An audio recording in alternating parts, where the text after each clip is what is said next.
What's up, YouTube? I'm Jared. This is Jared's Books, and it's been quite a while since the last video, and a couple of reasons that are leading to that long time gap is work. I've been insanely busy at work lately.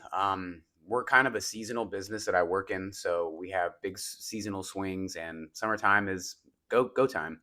And I've had to do a lot of traveling. I've taken like 8 flights in like the last month, and when I travel, I read some.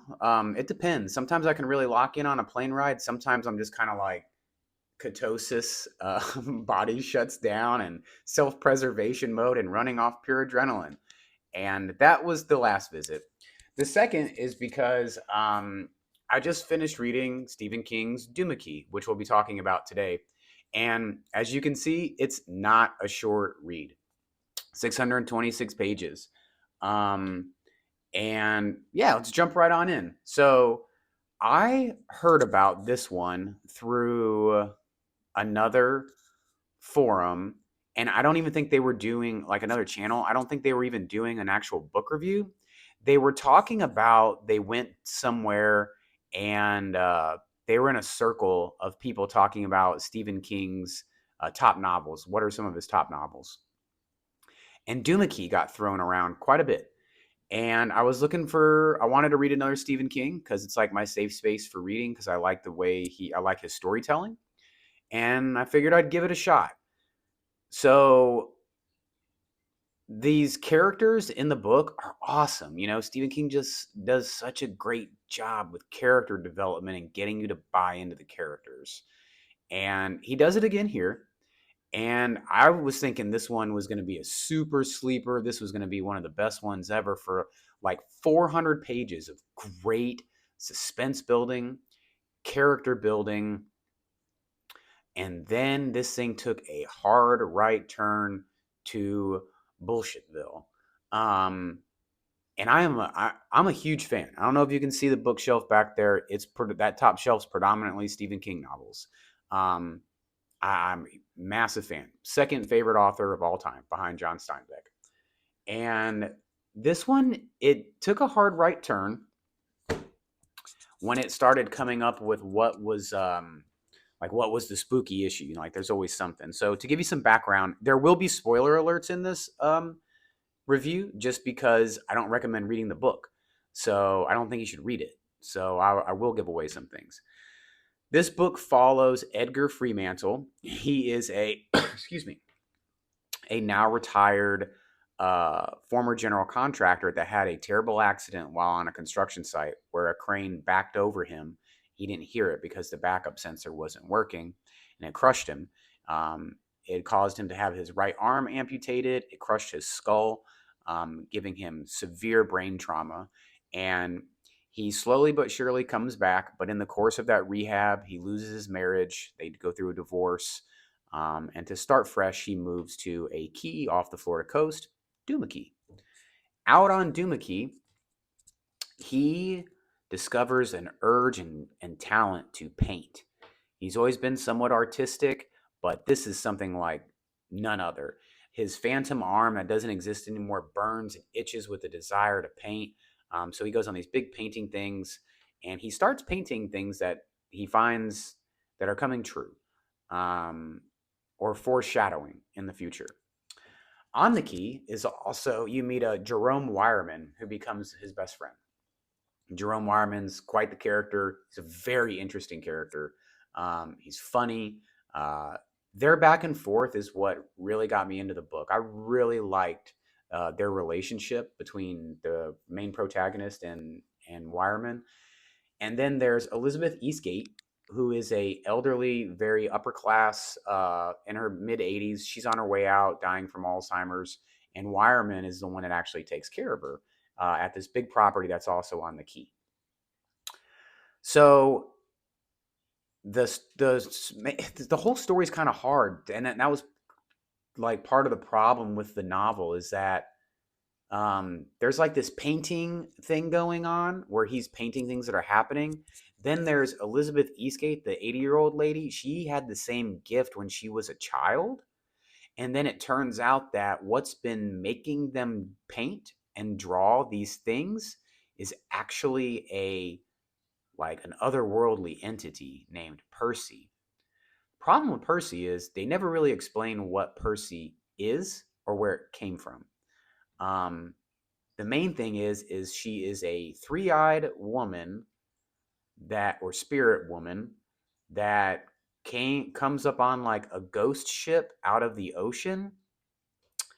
And the problem with that is there's a hole in the story, and one of the holes is when they were describing what the entity was, they try to make it sound like it was Elizabeth Eastgate, the old lady's childhood doll that was like an African American doll with possible voodoo mojo background.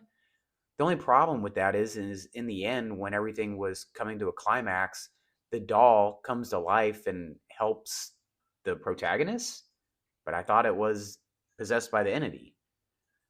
It it goes way sideways and it crunches all of this in like 100 pages, and you just get lost. Listen to everything that you're dealing with here. You're dealing with the painting future thing. You're dealing with a possible African American spirit doll. Then you're dealing with ghost ships with a ghost skeleton crew coming out of the ocean, a three-eyed entity thing that has no background or where it came from. You're dealing with actual walking dead sea zombies, and at one point silver is being used because they might possibly be vampires. It is a shitstorm, and it's too much to keep up with, and it crunches it all in. It doesn't make any sense. Oh, ghost twins, dead ghost twins you're dealing with, which kind of like The Shining kind of thing. um it's not good, man. It's not. It wasn't good. And I was really upset because I read like the first 400 pages in the suspense building. Like he creates this atmosphere of suspense. It was great. And I was like, here we go. Like this is going to be one of my favorite Stephen Kings that I've read. And then just massive shitsville. Um, and it doesn't get any better. The dialogue starts becoming extremely one-liner corny. And what I mean by that, to elaborate more, is have you ever really liked a Stephen King book and then watched the movie and thought, why are they always making his books in the movies so shitty and so corny and cheesy? Um, they did it with like the Langoliers, and then they did it with Needful Things, Tommy Knockers. Like they're just giant cheese balls, and you're like, how do they do that? Well, this book, the last 225 pages, is nothing but cheese ball one liner stuff similar to what goes on in cinema these days, which I think cinema is dead because everybody's stupid now and can't watch a real movie. So we just keep making fucking stupid superhero movies that people just keep going and paying for. So they just keep pumping out the same shit. Um, that's kind of what you get in this book. You get a lot of cheese. People don't even talk like some of this dialogue was so bad. Last night when I was finishing it up, I threw it on the ground and considered not finishing it just because it was annoying the fuck out of me. Um, so yeah, and it pains me to talk so much shit about this book because I really like Stephen King, and I recently read possibly the worst book ever wrote, which I gave a review on before that you can find on this channel, and that was I found Muppets Living in My Apartment Walls. That was the biggest piece of shit ever. Um, the biggest. I don't even know how. It makes me feel better as a writer working on a novel that's really hard to finish that I want to get published. Knowing that something like that was published gives me great hope. So let's rate this, okay? On a scale of 1 to 10, I'm going to give this a 4. And that is my lowest score other than The Muppets Living in the Apartment Walls.